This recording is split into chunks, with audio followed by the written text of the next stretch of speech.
Bismillah, Assalamualaikum warahmatullahi wabarakatuh. Alhamdulillahi rabbil alamin, wabihi nasta'inu ala umuri dunya waddin. Assalatu wassalamu ala nabiyyina Muhammad wa ala alihi wa sahbihi ajma'in. Allahumma anfa'na bima 'allamtana wa 'allimna ma yanfa'una wa zidna ilman. Ikhwan fid din wal akhwat, a'azani Allah wa iyyakum. Insyaallah pada kajian kali ini kita akan lanjutkan pembahasan kita dari modul pembinaan akhlak bintang pelajar pada bab ke-31. Pada bab 31 yaitu adab makan. Baik. Sebelum kita jelaskan tentang adab makan, kita harus tahu dulu apa tujuan kita belajar dari bab ini. Ikhwan fid din, a'adhanallahu wa iyyakum, ketika kita belajar tentang adab makan, maka ada dua hal penting yang harus kita pelajari. Yang pertama, kita belajar adab makan ini gunanya untuk mengamalkan ilmu yang kita miliki, ya. Jadi kita belajar untuk mengamalkan. Kenapa? Agar makanan atau makan adalah suatu aktivitas yang rutin kita lakukan sehari-hari. Maka ketika kita belajar adab makan ini, bagaimana kita menjadikan aktivitas rutin kita bernilai pahala di sisi Allah Subhanahu wa taala. Itu yang pertama.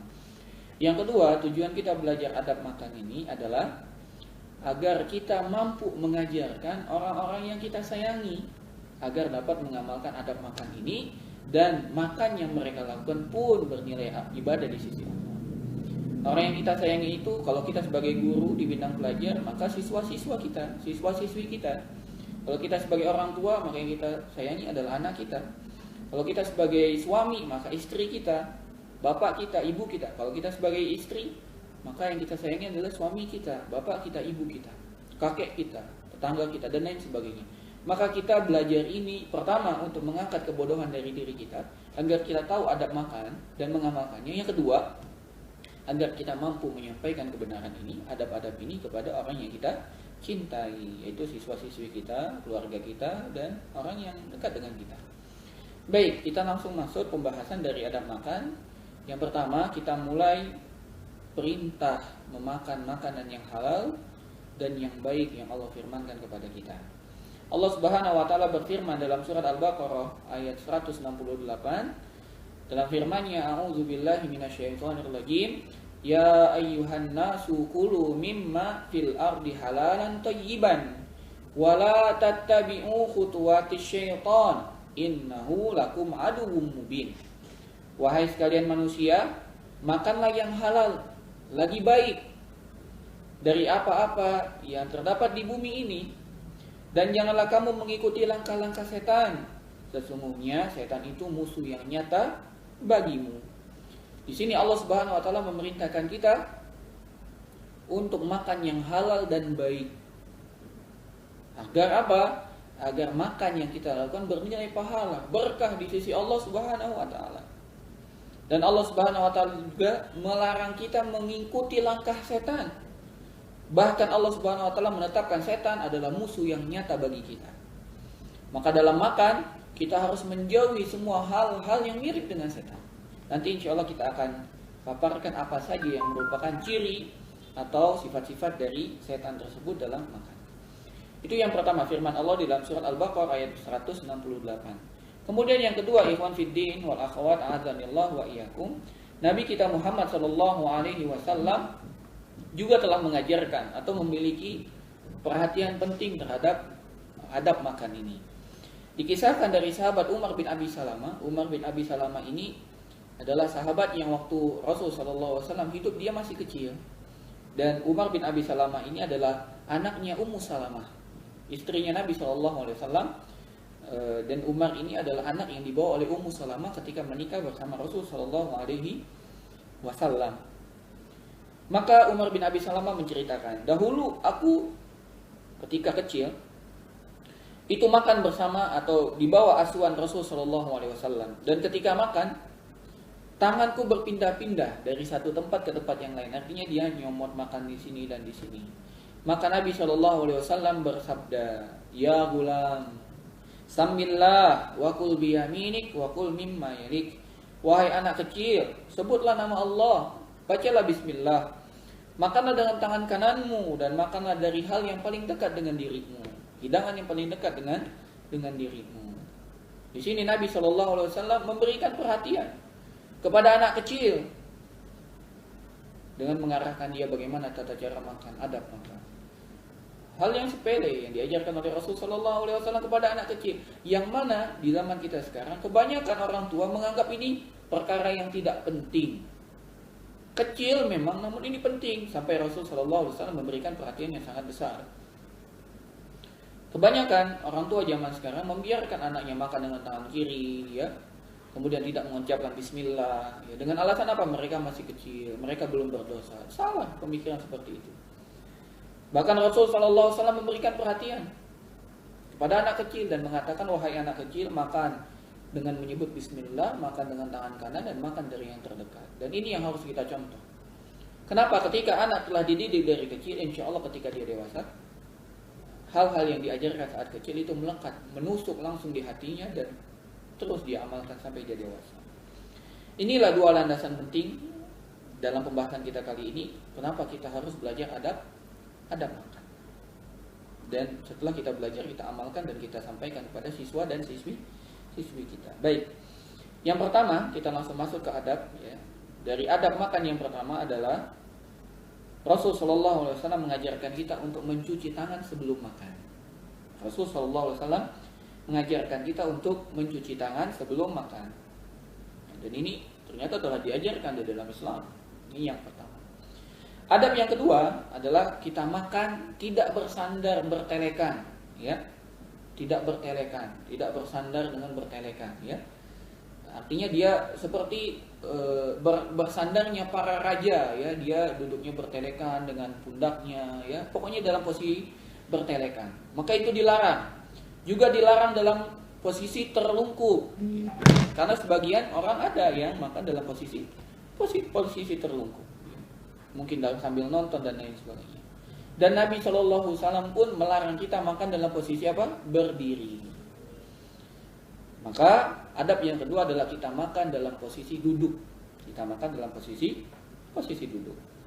Yang kedua, itu yang kedua. Yang ketiga, adab yang ketiga adalah kita makan dengan memulai dengan Bismillah. Memulai dengan Bismillah. Katakan Bismillah sebelum makan. Bagaimana kalau kita tambah dengan Bismillahirrahmanirrahim? Kalau kita berkaca dengan hadis tadi yang disampaikan oleh Umar bin Abi Salamah, maka Nabi SAW mencukupkan dengan Bismillah. Maka kita cukupkan juga dengan Bismillah. Baik. Mungkin ada yang bertanya, bagaimana kalau seandainya kita sudah makan lalu lupa baca Bismillah? Apa yang harus kita lakukan? Nah, maka di sini Nabi telah memberikan tuntunannya dan mengatakan, barang siapa yang lupa baca Bismillah ketika dia memulai makan, maka hendaklah dia mengucapkan Bismillahi fi awwalihi wa akhirihi saat dia ingat bahwasanya dia belum mengucapkan Bismillah.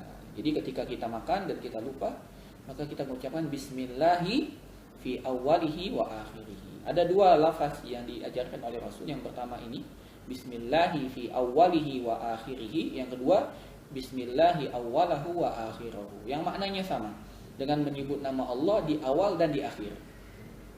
Apa faedahnya? Disebutkan dalam salah satu riwayat bahwasanya ketika seseorang makan tidak mengucapkan Bismillah, maka setan makan bersama kita, ikut makan bersama kita. Maka tak ayal kita lihat ada orang yang makan 1 piring, 2 piring, 3 piring, namun tidak kenyang.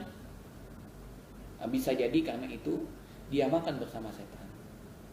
Maka ketika kita lupa, maka kita hendaklah mengucapkan Bismillahi awwalahu wa akhirahu atau Bismillahi fi awwalihi wa akhirihi. Apa faedahnya? Faedahnya adalah ketika kita mengucapkan Bismillahi fi awwalihi wa akhirihi, ketika kita lupa, maka setan pun yang tadi makan bersama kita memuntahkan semua yang dia tadi telah makan. Ya, memuntahkan apa yang tadi dia telah makan. Dan sebagaimana tadi dijelaskan dalam ayat, bahwasanya setan musuh yang nyata, maka jadikanlah dia sebagai musuh kita. Jangan kita rela makanan kita dimakan oleh setan, jangan sampai kita rela. Maka kita ucapkan Bismillahi fi awwalihi wa akhirihi. Naam. Kemudian adab yang keberapa? Yang keempat, yaitu makan dengan tangan kanan. Makan dengan tangan apa? Tangan kanan. Sebagaimana tadi hadis dari Umar bin Abi Salamah, wa kul bi yaminik, makanlah dengan tangan kananmu. Dan ketika kita makan dengan tangan kanan ini, ya, adalah bentuk kita menyelisih setan. Ya.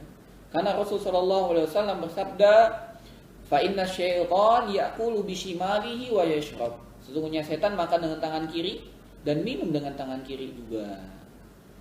Maka tadi kita telah katakan setan musuh yang nyata, maka kita pun menjadikannya musuh dengan kita makan dengan tangan kanan. Ya, dan ini berpahala karena kita mengikuti petunjuk Rasul sallallahu alaihi wasallam. Baik.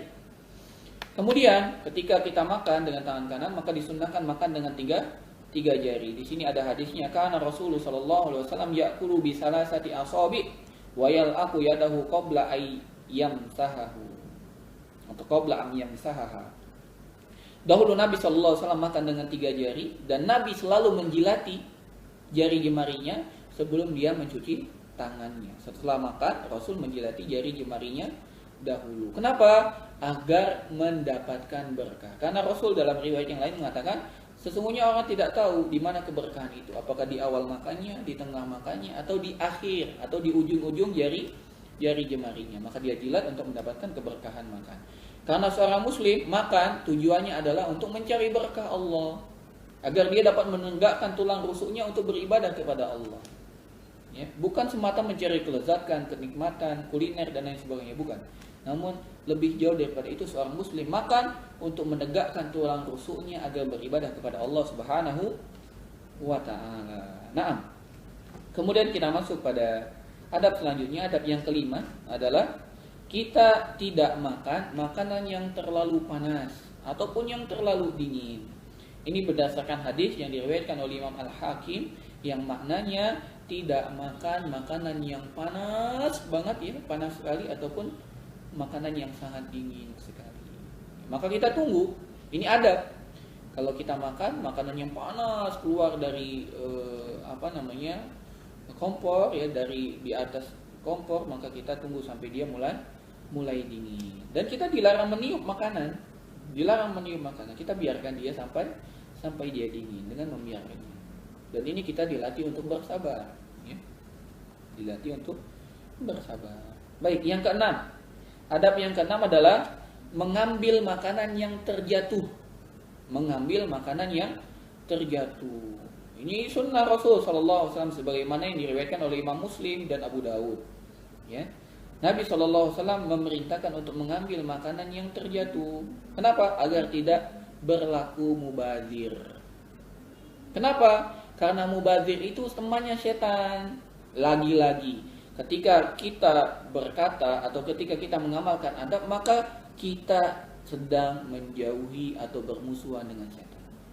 Allah Subhanahu wa taala telah berfirman di dalam surat Al-Isra, "Innal mubadzirina kanu ikhwana syayatin." Sesungguhnya orang yang mubazir itu adalah saudaranya setan. Kenapa kita mengambil makanan yang jatuh? Agar tidak mubazir. Kalau kita mubazir berarti kita saudaranya setan. Nauzubillahi min dzalik. Namun yang kita lihat sekarang, mayoritas manusia ketika makanan, dan makanan ini makanan kering, bukan makanan basah. Kalau sup jatuh, bagaimana mungkin kita ambil? Nggak mungkin. Makanan yang kering, ya, seperti kerupuk atau yang lain sebagainya, terjatuh, dan terjatuhnya di lantai rumah bersih, bukan terjatuhnya di jalan becek dan lain sebagainya, bukan, di tempat makan, jatuh di tempat makan, lalu dia katakan, jangan, jorok dan lain sebagainya. Enggak. Sunnah Rasulullah SAW mengatakan, ambil, kita bersihkan. Kalau memang ada kotoran sedikit, kita bersihkan, lalu kita makan kembali. Tidak akan mendatangkan mudarat. Kenapa? Saya yakin sekali karena apa yang disabdakan oleh Rasulullah SAW, tidak ada satupun berisi kemudaratan bagi manusia. Semua perintah Rasulullah SAW berisi manfaat untuk manusia. Maka yakini itu. Ya, kalau ada makanan yang terjatuh dan terjatuhnya di tempat bersih, kita ambil, kita bersihkan. Kalau memang ada kotoran sedikit, lalu kita makan, tidak jadi masalah, insya Allah. Kemudian yang ketujuh dari adab makan adalah menghindari atau menjauhi terlalu berlebihan dalam makan. Ya, kita jangan berlebihan, karena berlebihan ini merupakan perbuatan setan juga sama. Allah Subhanahu wa taala berfirman dalam salah satu ayatnya, wala tusrifu. Kulu washrabu wala tusrifu. Innallaha la yuhibbul musrifin. Ya. Makan dan minumlah dan janganlah berlebih-lebihan, karena Allah tidak menyukai orang yang berlebih-lebihan. Ya. Jangan terlalu kenyang. Bahkan pepatah Arab mengatakan nahnu qaumun la na'kul hatta naju'. Summa kami adalah kaum yang tidaklah kami makan kecuali ketika kami lapar, dan kami berhenti sebelum kami kenyang. Ya, artinya tidak berlebih-lebihan, cukup. Ketika dirasa cukup menegakkan tulang rusuk maka cukup. Dan Nabi SAW, ya, mayoritas kehidupan beliau tidak pernah merasakan kekenyangan dalam makan. Bahkan kita lihat Nabi SAW ketika dalam keadaan lapar, ya, Nabi tetap beribadah kepada Allah Subhanahu Wa Taala. Maka kita tidak terlalu banyak makan karena akan menyebabkan malas untuk bergerak dan beribadah kepada Allah. Baik, adab yang ke-8 adalah, dari adab makan adalah tidak mencela makanan. Apa? Tidak mencela makanan. Nabi SAW jika beliau menginginkan makanan, beliau makan. Namun ketika Nabi SAW tidak suka, maka Nabi tidak menghina, tidak mencela. Ya. Dan ini terjadi di banyak, ya, kaum muslimin. Dia mencela makanan. Ibunya telah susah-susah, ya, membuat makanan untuk dia cela. Wah, makanan apa ini? Ya, terlalu lembek. Makanan apa ini? Terlalu keras. Makanan apa ini? Dicaci. Terlalu asin, terlalu dicela. Padahal setelah itu dia makan juga. Nauzubillahi min dzalik. Sebagian orang dia cela makanan, namun dia tetap makan. Namun Nabi kita Muhammad SAW, yang Rasul SAW disucikan oleh Allah Subhanahu Wa Taala dalam Al-Quran. Wa innaka la'ala khuluqin azim. Wahai Muhammad, engkau sungguh di atas budi pekerti yang luhur. Nabi SAW tidak pernah mencela makanan. Kalau Nabi suka, Nabi makan. Nabi tidak suka, Nabi tinggalkan, pergi. Nabi SAW tidak mencela makanan tersebut. Ini yang harusnya kita didik anak-anak kita. Kita nasihati siswa-siswi kita.